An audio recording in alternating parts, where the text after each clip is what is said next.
Capnography or end-tidal CO2 monitoring.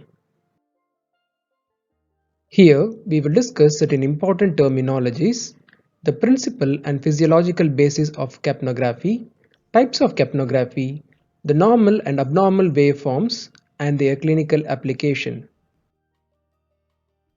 Two terms that are commonly used while describing end-tidal carbon dioxide are capnography and capnometry. Capnography denotes the graphic display of partial pressure of carbon dioxide versus time or volume during the respiratory cycle. Whereas capnometry is the numerical display of absolute value of end-tidal CO2 measured. CO2 is released at the tissue level as a byproduct of energy metabolism. This is later carried by blood to the cardiac tissue.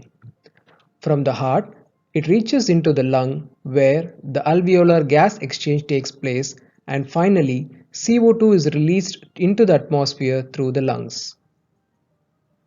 Thus, cellular metabolism, gas transport, cardiac function, alveolar gas exchange, and ventilation are key determinants for EtCO2 measurement. Thus, the factors that affect EtCO2 can be broadly divided into three categories. One is where the production or delivery of carbon dioxide is increased, such as fever, sepsis, seizures, or bicarbonate infusion. In conditions as hypothermia, pulmonary embolism, hypotension, or cardiac arrest, the CO2 production and delivery may be hampered. In the second case, where there is a problem with alveolar ventilation, such as hypoventilation, increased dead space, and VQ mismatch can cause increased EtCO2. Similarly, hyperventilation can cause decreased EtCO2. Finally, equipment malfunction such as rebreathing in the circuit increases EtCO2, and any disconnection or ET tube leak, esophageal intubation, or airway obstruction may lead to decreased EtCO2. EtCO2 can be measured by qualitative and quantitative methods. The common qualitative method used are the calorimetric devices. These are portable, disposable, single-use devices which use pH-sensitive chemical indicators. They change color on exposure to carbon dioxide. When the color turns from purple to yellow, it indicates good EtCO2 level. Majority of the newer devices use quantitative methods of CO2 estimation. Infrared light absorption spectrometry is used to measure CO2. Here, the infrared rays are emitted from a source onto the gas molecules. The CO2 has strong absorption band in the infrared spectrum of 426 nanometer. These rays are partially absorbed and few are deflected when the waves pass through these gas molecules. The amount of rays that are emitted out from the gas molecules are absorbed by the detector. The amount of energy absorbed equals to the CO2 concentration. EtCO2 can be measured by mainstream method or a side stream method.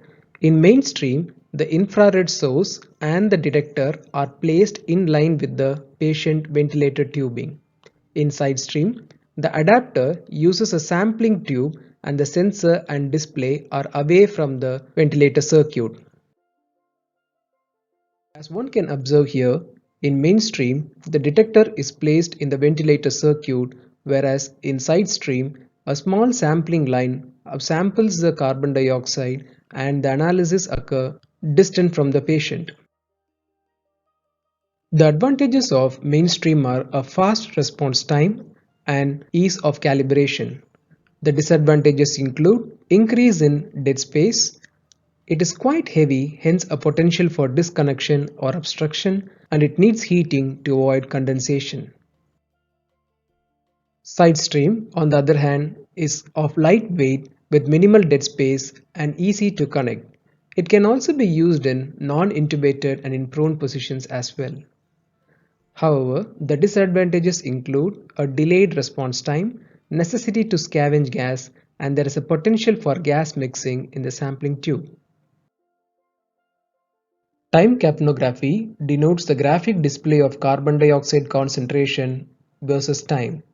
Here we can observe that during the phase of inspiration the CO2 concentration is least, and during expiration the CO2 concentration increases with time.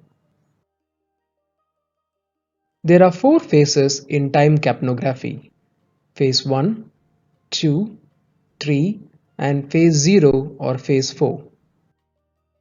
Phase 1 is the beginning of expiration, where the gas gets expelled from the larger conducting airways and breathing apparatus.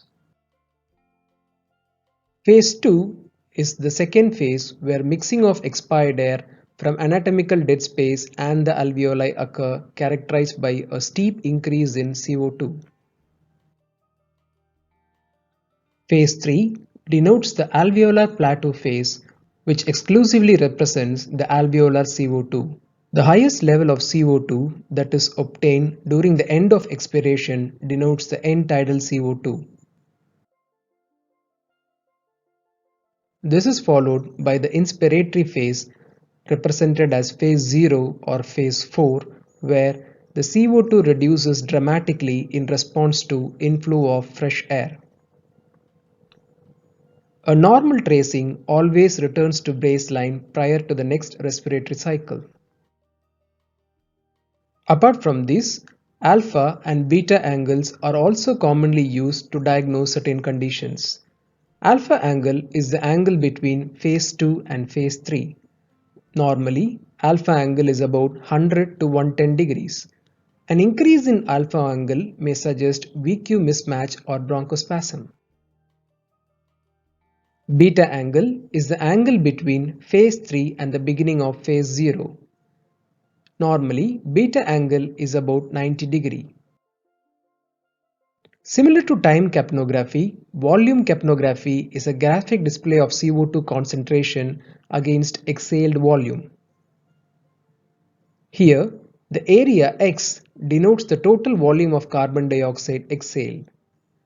Area Y denotes the alveolar dead space. Area Z represents the anatomical dead space. Y and Z together contribute the total physiological dead space. Capnography has wide variety of clinical application. In endotracheal intubation, both correct placement as well as displacement of ET tubes can be picked accurately by capnography. In mechanical ventilation, patient-ventilator interface such as rebreathing in a circuit can be identified. Also, dead space ventilation can be identified early and minimized. The quality of chest compression and return of spontaneous circulation can be easily assessed during CPR. And also it is useful in monitoring patients during transport.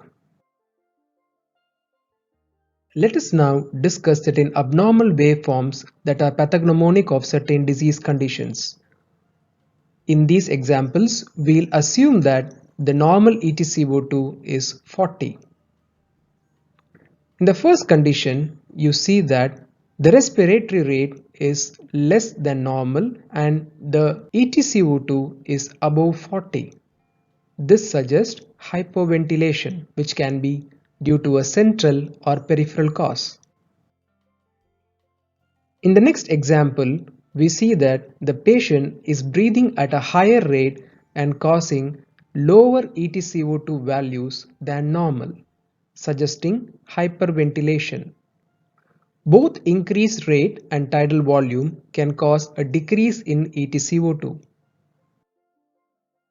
In case 3, we see that there is a slow rise of phase 2 when compared to normal.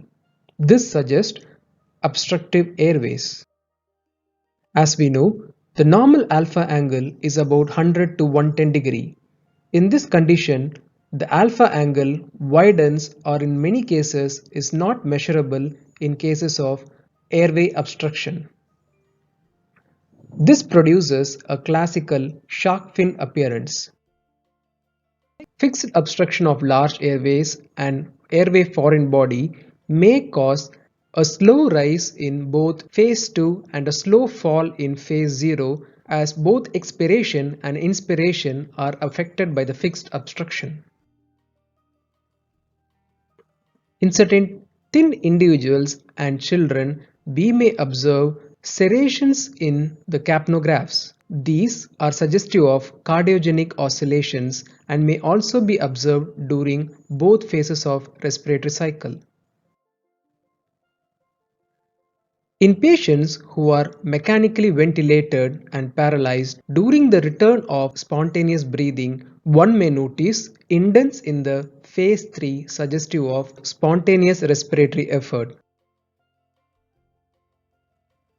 A sudden loss of EtCO2 needs to be identified quickly as it could be related to displacement of ET tube or obstruction or pulmonary embolism or equipment failure or in cases of cardiac arrest. In this example, we observe that the inspiratory limb does not come towards the baseline and there is retention of CO2 with every respiratory cycle. This suggests rebreathing in the circuit. This curve is quite similar to rebreathing in a circuit associated with inspiratory limb abnormality as well. This commonly occurs in expiratory valve failure. Here we notice a bifid phase 3 which can occur in many conditions like endobronchial intubation, single lung ventilation, single lung transplant where one lung empties faster than the other lung. Also, in pregnancy and obesity, one may notice a small upstroke in the terminal phase of phase 3 giving a pigtail appearance to the capnogram.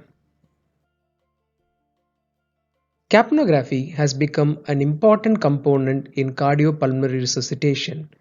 Here, we observe that a sudden increase in EtCO2 suggests return of spontaneous circulation during chest compressions. The effectiveness of CPR in producing adequate cardiac output can be estimated by good EtCO2 measurements. We need to aim for at least 10 mm of mercury of EtCO2 and ideally more than 20 for a good outcome. An abrupt increase in EtCO2 value suggests return of spontaneous circulation. End-tidal carbon dioxide is usually lower than arterial partial pressure of carbon dioxide by 2 to 5 mm of mercury. This results due to admixture of gases from unperfused alveoli which do not have any carbon dioxide. Gradient can get increased in certain pathological conditions such as VQ mismatch where both underperfusion and underventilation can contribute to poor EtCO2 clearance. Also, a diffusion defect at the alveolo-capillary level can also increase the arterial to EtCO2 gradient. Thus, changes in pulmonary perfusion, which could be regional secondary to pulmonary embolism or global such as pulmonary hypertension, cardiac failure or cardiac arrest, extreme hypovolemia or shock and very high PEEP that compromises pulmonary perfusion can lead to increase in gradient. Changes in ventilation such as esophageal intubation, increased alveolar dead space and also measurement errors such as dilution of expired airs with helium or nitrous oxide and also use of inline HME filters can alter the EtCO2 measurement. Though there is no absolute contraindication for measurement of capnography, its interpretation needs to be cautiously done in conditions such as secretion or condensate contamination, soda bicarb administration, bronchopleural fistula, and those who require extracorporeal support. In summary, capnography has become an important component in the ICU armamentarium. It helps in continuous monitoring of CO2 and provides breath-by-breath analysis and trend over a period of time. Early identification of abnormal waveforms at the bedside helps to avoid several complications. It is established to have a key role in cardiopulmonary resuscitation to provide good outcomes. If you like these videos, please subscribe to Little Criticos for more updates.